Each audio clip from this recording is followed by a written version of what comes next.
Welcome to Gonti Black Friday. As far as our opening hand goes, we've got two lands.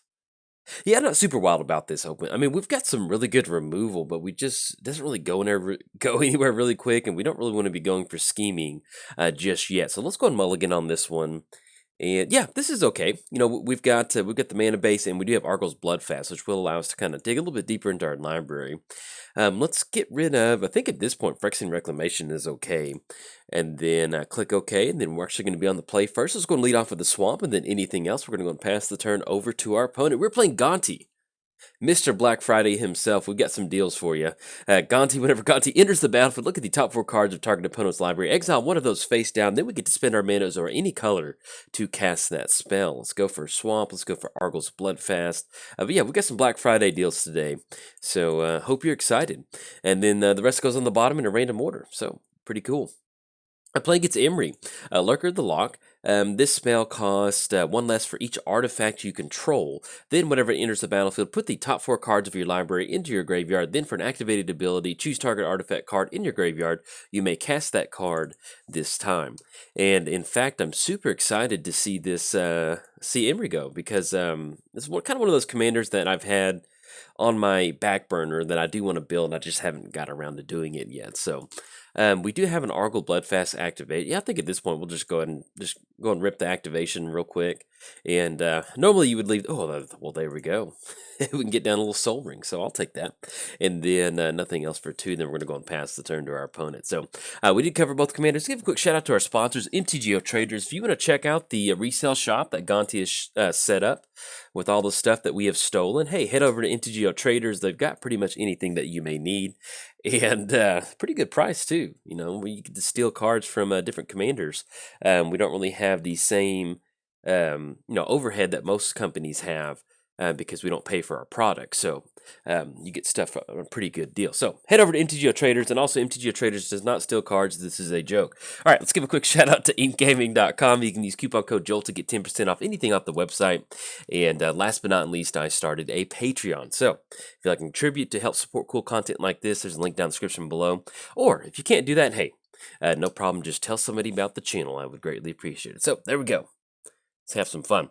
And then by having fun, we're going to go. Oh, and also, if you're keeping score at home or using the bingo sheet, it's officially free time now. So let's have Gonti enter the battlefield. We've got 1 mana from our opponent, so I'm not really worried about any sort of counter magic.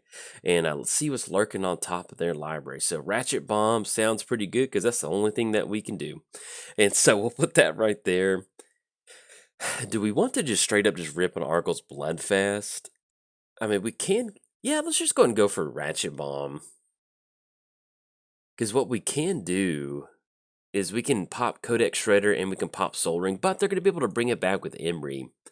Yeah, let's still go and cast it, because worst case scenario, we can actually just tick it up to 3, and that will allow us to kind of deal with Emry. So I kind of like that. But they're going to get a lot of artifacts on the battlefield, so it's not really going to matter. But at least let's just go and get the charge counters going on Ratchet Bomb, and then anything else is going to pass the turn back over to our opponent.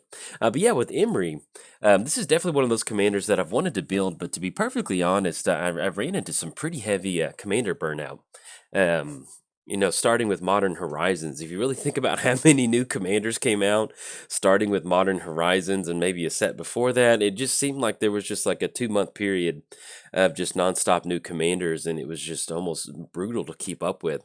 And so if you haven't seen me build some of the new commanders from Eldraine, that's why. There's just... I'm trying to allow myself to kind of rebuild from that. And, all right, so we do rip into Scheming Cemetery. And I'll go into that in just a little bit more here in a second. But yeah, it's kind of something along those lines. So if we go Ratchet Bomb for 2, that will kind of wipe out a pretty good chunk of their board state. That's going to be Mind Stone, Ethereum Sculptor. I don't think that's exactly what we want to end up going for. So we can, yeah, let's just go and push in for a 2-3. There we go. It's going to go and swing in for 2-3. Just get in for a little bit extra. If we see that Ethereum Sculptor jump in front of it, that's fine. We'll get in for 2 damage, put him down to 28. Let's make the land drop for the turn. And I think what we might end up doing is just kind of rip. Yeah, let's just go.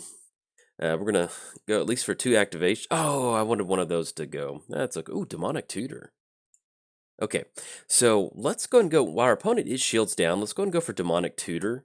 And I think what we'll end up doing because we want to find a way that we can recast. We can go for scheming cemetery, not cemetery, symmetry. So worried I was going to do that during the video. I'll explain that in a sec. Let's see exactly what we want to grab. Yeah, let's do this. So let's grab Panharmonicon. That's going to go into our hand. We have 1 mana left over. Let's go for 1 more Argyl's Bloodfast activation. And then what we can do next turn is we can go for Scheming Cemetery. We can grab a sack outlet and then put that on top of our opponent's library. So anything else, let's just go and pass the turn over to our opponent. So we're down to 24, but that's okay. We're here to pay some life and to draw some cards. So we'll certainly take that. But yeah, I kind of ran into a little bit of Commander burnout, and it wasn't necessarily, anything bad. It's just, there's I've created my Magic channel because I have a great passion for Magic. I was playing enough Magic prior to my channel where it's like, well, I need to be doing something with this because I'm playing so much Magic, and so to make the channel, it's just kind of when you make a YouTube channel, it is very much like turning your hobby into in a second job in a way, and so once you kind of get to that burnout, you don't really realize it sometimes, which is kind of a bummer. And Command Beacon, I still think. Because it's going to be 1, 2, 3, 4, 5, 6. Yeah, I think at this point we'll just get rid of Command Beacon. Yeah, I think that's fine. We'll discard that card. But yeah, eventually your channel kind of turns into a second job, but there's nothing wrong with that. I really enjoy the opportunity to meet a lot of cool people out there. But when you're trying to keep up with the rat race that is brand new commanders coming out, it was just a very blah kind of down Magic time. And just like when you do anything creative, there's just certain times where you just get tired of it. And so especially with the nature of the beast of doing daily videos, it's kind of grindy sometimes. But anyways, I'm kind of back on the upswing, I should say, and it was just nice to kind of hit the reset button for a little bit. So if you're wondering why, long story short, if you're wondering why I haven't done any Eldraine commanders or all of them, that's pretty much it. I was just kind of like kind of tired. I'm a little bit tired there, partner. Let's have Ancient Tomb come down. Yeah, I think I kind of like that. They don't have a card draw source. No, they can draw a card with a Phyrexian Furnace, so that will kind of shut this scheming symmetry off. So let's have Ancient Tomb come down. Let's go Panharmonicon. That's going to be 1, 2. And we'll see if this will rip. Okay, and then let's go and put a charge counter on Ratchet Bomb. And then I guess at this point, what we'll probably do is simply just going to go and pass the turn. If they do want to swing in, they do have protection from black with Ethereum Sculptor. But with us going for Scheming Symmetry, they're going to be able to go for that Phyrexian Furnace activation. So if they don't leave it up next turn, then we'll at least kind of... because yeah, with that one activated ability, it's going to make to where this tutor's not going to be one-sided. Now, this is a new addition to the deck. I went over to EDA Trek and I was just kind of giving a quick little check. As far as... I'm trying to remember if there's any other changes. I did do a little bit of changes, but the core concept of the deck is still the same, and that is just going to Value Town.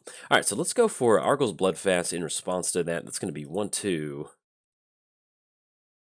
Cash in a card draw. That's going to allow us to, let's see what we rip into.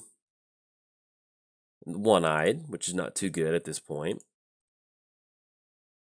And then we're going to go for 1 more card draw. That's going to be Worst Fears. Now, I actually do like Worst Fears because it's going to be 1, 2, 3, 4, 5, 6, 7, 8. Yeah, we've got more than enough mana to do that. So now with the Ratchet Bomb ticking up, that does give us the opportunity to -2 on Narset and then somehow kind of deal with her. So kind of like that. All right, so opponent's going to be swinging in. Yeah, that's a pretty good Worst Fear. So they're going to swing in. They're going to get the Sword of Feast and Famine trigger, just so we can make the land drop. And just in case they steal something, I think what we'll do is simply get rid of... yeah, well, if our opponent's got Phyrexian Furnace, One-Eye's going to be pretty rough for us at this point right now. So, and then we're going to go and pass the turn. Now, the only thing we do have to watch out for is kind of counter magic, but if they happen to go shields down on their blue mana, that would be a pretty nice feeling because then we can go for the Worst Fears. But I think either way, now that they're kind of starting to rock and roll, getting that graveyard going, I would much rather just kind of jam a Worst Fears at this point right now anyway. So, Animate Dead. Okay, so there's going to be Shimmer Mirror, Wizard's Retort, that's going to be Traxos, which could be pretty good. Let's do this. So let's have Swamp come down. Let's go and push in Gonti at Narset. And we'll see if this kind of shakes any sort of action out of our opponent's hand. The good thing about this is it's going to knock Narset down to 1 loyalty. And so we have 1, 2, the 8, 9, 10. So we have 10 total mana. That's going to be 8. And okay, so let's do this. So let's go Animate Dead on Traxos. I think this is good. So they can go for Phyrexian Exile target card from a graveyard. So if we end up actually going for Animate Dead, that's going to allow them to do that. Man, I'm just worried that if we end up tapping out for Worst Fears, they're going to get it. But hey, we're here to play some Magic, so let's go ahead and go for it. It's going to be 1, 2. If they've got counter Magic, they've got it. 3, 4, 5. And just to leave up Animate Dead still. So we're going to go for Worst Fears. If our opponent's got some counter Magic, they've got it. But we're going to give it a shot. And if this Arcane Denial, okay, it was worth it. So, and then let's go ahead and force, yeah, because if we end up going in Furnace, they're going to have to pay that to get rid of it. Let's go and put the charge counter onto Ratchet Bomb. Oh, dang it. Well, that's okay. We're going to catch Mind Stone and Ethereum Sculptor. I meant to put a charge counter instead of activating, so a little bit of a misplay on my part. Okay, and then that does leave Emry on that side of the battlefield. So they still have 1 more mana floating. And then what we're going to do is, yeah, that was, I meant to put a charge counter on there. Those two, I normally never play with Ratchet Bomb.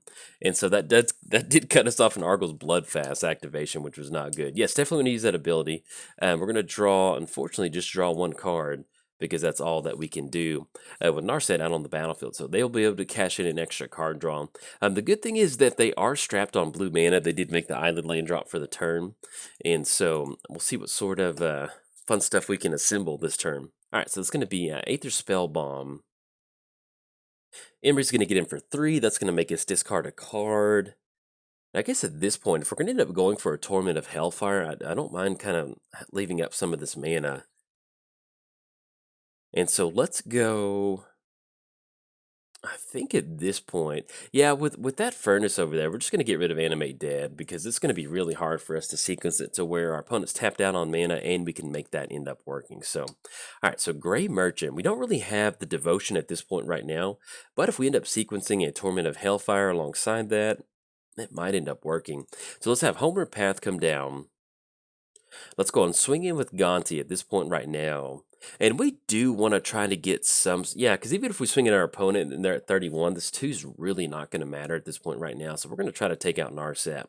And then if we end up tapping out for a Torment of Hellfire, that's going to be 6, 7, 8, 9. So we're actually going to torment for 9, which they do kind of have the cards in hand, and they do have at least a few different permanents that they can kind of sequence. So, but at least we're going to go and swing in once we go to our combat step. Okay, so we're going to swing it at Narset because we definitely want to be able to unlock us from the card to draw that our opponents kind of put the little headlock on us with. And yeah, I guess at this point, let's go ransack the lab because we can do some setting up right now. So we're going to look at the top 3 cards of our library. Ooh, Voyager Staff. Okay, so that's pretty much kind of what we're looking for. So we're going to put Voyager Staff in our hand, put the rest on the bottom in any order. Let's have Voyager Staff come down, because we can still take another hit from Emry. And let's see if we can get this Gray Merchant to stick. It's going to be 1, 2. And we'll need to tap down for 1 more. Now, if they do end up kind of going shields down on this mana, we might be able to... Oh, look at that. Oh, yeah. Always yielded these 2 triggers. I feel like our opponent probably would have countered that at some point if they wanted to kind of stop that. And so let's do this. So if we end up going for Scheming... Do they have card draw? Yeah, they're going to be able to cash in card draw. I think we're just going to have to end up waiting on that one. And since we do have Voyager Staff, one thing that we can do is bounce Voyager Staff, or use Voyager Staff to bounce Gray Merchant. And that'll allow us to, just kind of dodge that Sword of Feast and Famine. If we can somehow get a little bit more devotion down, that'll end up being pretty good. So look at a card at random, and then they get to cash in a card draw at the beginning of the next upkeep. So our opponent does know that we have Torment of Hellfire in the hand. So if we can somehow set up a Scheming Symmetry instead of Cemetery. Yeah, at the beginning of the video, I was like, when I added the card to the deck, my brain defaulted to Cemetery. And I was like, don't call it Cemetery during the video. And then we get it in our opening hand, I'm like, Scheming Cemetery. But if you think about it, if you have a Scheming Cemetery, that sounds like it'd be a Kind of like an Oath of Druid style zombie card, which would be pretty cool. Bringing them out of the graveyard or something. Opponent's going to go Videlican Shackles. And what we're going to do with Videlican Shackles, if they do decide to target one of our creatures, since we do have Voyager Staff, that's going to allow us to bounce that creature. So we're going to be able to exile that creature, return it back to the battlefield, and we'll be able to dodge that gain control spell, which would be pretty nice. So we'll see what they end up going for. Transmute Artifact. And this is also, with us having this kind of instant speed interaction between two artifacts, that's a pretty good feeling. So, all right, they're going to be swinging in for 3. Protection from black, there's not really much we can do about that. That will knock us down. And just because it's going to be so hard for us to set up this scheming, I think what we're going to do is just get rid of Scheming Symmetry. They have access to card draw, and this card is amazing if they don't have access to card draw. And so we're going to get rid of that because each turn that we've tried to set it up, they've got some sort of artifact that can cantrip into that one card. Now, it is good for Gonti. Think about it. Choose 2 players. Each of them searches the library for a card, puts it on top. That allows us to grab a card that we need.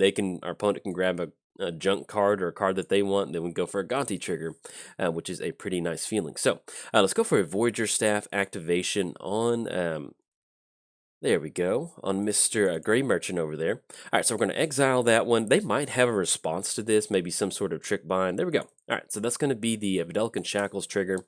It's going to whiff, and that's going to allow us to enter the battlefield and get an extra trigger, which would be pretty nice. So let's go and cross that off. And I don't think they've used Transmute Artifact. I'm going to leave that over there, so we'll see. So that at least buys a little bit of extra life gain. That's going to be 4 life gain. Actually, excuse me, 8. And then that'll be, I think with the Torment of Hellfire, that'll be a pretty good chunk of damage that we can hopefully put in on our opponent. So, all right, so it's going to be double Gonti Gray Merchant triggers. 18, they go down to 15. And then we hit a swamp. So let's have, let's do this. So let's go and push in for 4. That's going to put them down to 11. And then let's set up just a really nice Torment of Hellfire. I think that's good. All right, so we're going to go for Torment for 10. And so if our opponent's got counter magic, they've got it, but at least we want to grab that counter spell out of their hand. And they're going to use Archmage's Charm. Okay, counter target spell. So it was still worth it for us to go for that. Even if they do end up taking something with Videlican Shackles, we've got Homeward Path, so we can still grab that creature. The only downside is that we are at 16 and they are at 11. So let's see if we can't somehow get lucky and squeeze something off the top part of our library. All right, so it's going to be Ugin. And they immediately go for a Spirit token with the +1. So we got Emry swinging in for 3. It's going to put us down to 13. And we have no cards in our hand to discard. So, and they will end up going for Transmute Artifact. So we'll see what they end up going for with this. And they grab Scrapyard Recombiner, which I love that. Such a good name. All right, so we run into Fleshbag Marauder. Okay, that's going to make them sacrifice 2 different creatures. Yeah, I think I kind of like that, because we can go for a Gonti trigger, too. Yeah, let's give this a shot. Let's just see what's going to... Actually, let's do it this way. Let's go ahead and push in with Gonti and Gray Merchant, because either way, we're going to be able to make blocks on both of these, on the Spirit Token or the Scrapyard. And if we get in for 4, that'll be pretty good. That'll put them down to 7. And then, there we go, put them down to 7. So let's go Fleshbag. We're going to have to sacrifice 2 creatures. Definitely going to sacrifice a Gonti and Fleshbag. That way, if we do have any sort of bounce spells with Gray Merchant, we can kind of set that up. So it's going to be 2 Fleshbag triggers. We're going to sacrifice Gonti and then sacrifice Fleshbag.